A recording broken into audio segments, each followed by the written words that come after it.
Gothenburg startup ecosystem from Andreas, who is the head of business development from Business Region Gothenburg. While we're promoting him as a panelist, a few facts about Gothenburg. So it is the 5th largest city in the Nordic region and a leader in innovative transport. And in our rankings, they're ranked 3rd in Sweden and 161st globally. Hi, Andreas. Nice to see you. Hi, nice to see you. Yes. Thank you for joining us. The floor is yours. Thank you.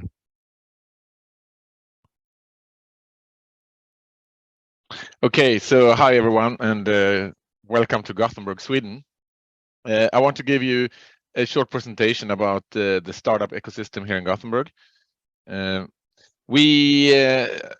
I mean, we're really proud that we get a lot of different awards and prizes in Gothenburg. It's really not the thing that actually matters, but it helps us a lot to attract both investments and people here.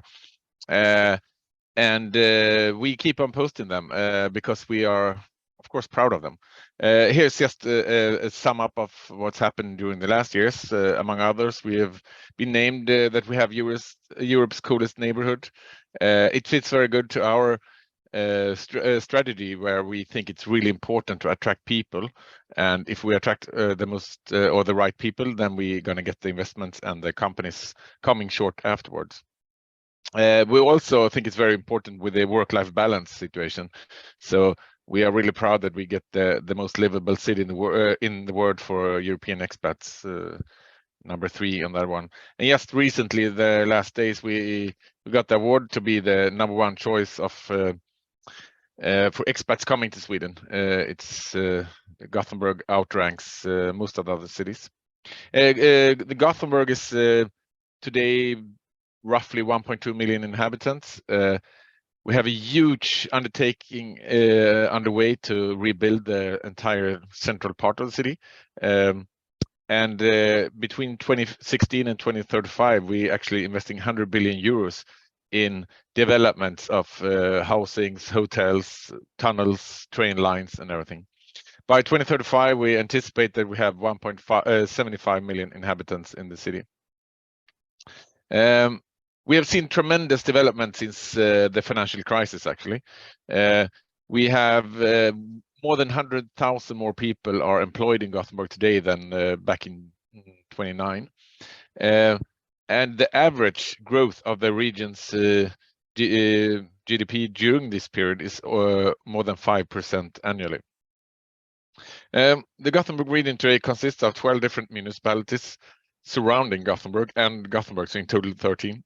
We have 2 universities with more than 60,000 students. We have 3 different science parks, 7 incubators. We have a top 10 in the world ranked accelerator connected to our technical university. We have been working a lot with the test beds that we can give access to all the startups where they can try out the new things and their products. We have 60 of them active today. We sum up to approximately 750 startups with a strong focus on deep tech and hard tech.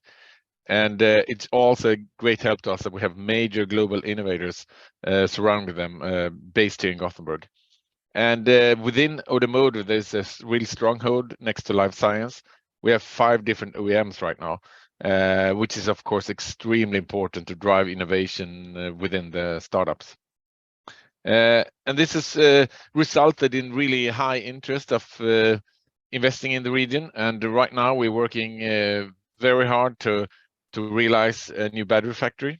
It's the dwelling is underway, and it's going to give us 3,000 direct new jobs and 3,000 additional jobs connected to it. And we see also huge interest in startups working in this field and other companies as well that also want to establish to be a part of the ecosystem supplying the automotive industry with batteries in the future. Another great example is that we create the GoCo Health Innovation City. Is based next to the global research side of AstraZeneca, where we actually last week only inaugurated this house that you can see on the picture. And when it's done, maybe by 2032, we're going to have a ground for 7,000 employees and up to 350 companies, among them many startups within the life science field. And we like to consider us that we are really in the heart of the digital revolution right now. And it comes back to that we are so strong in innovation. We have 34% of all Swedish private R&D is actually taking place in Gothenburg, and we've been named the third most innovative region within EU, and now also innovation leader, and where Sweden is top ranked again. And the most important thing I want to mention is we believe in collab in Gothenburg, and a lot of things are done through collaborations. So thank you. Thank you, Andreas. Thank you for sharing a lot about Gothenburg. I'm really excited to hear a lot of developments and a lot of moves to make sure that we're improving the startup ecosystem there, and also tech in general, and also focus on life sciences. Yeah, and we're excited to hear more, and we're excited to see your improvements in the years to come. Thank you very much. Thank you for the opportunity to present. You have a great rest of the day.